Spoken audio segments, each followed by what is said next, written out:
Circular chess. How to play. The rules are the same as regular chess, except for these changes. For a refresher of those rules, check out this video. Lay out the board. From the center out, set up with king and queen, with the queen on her matching color, bishops, knights, then rooks. Place pawns on both columns to either side.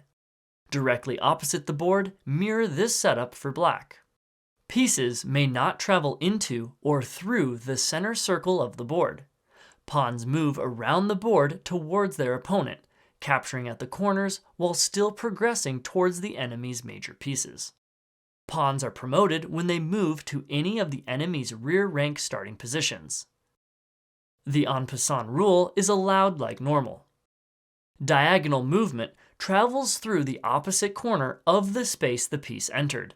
Diagonal movement may not bounce off the inside or outside edge of the board.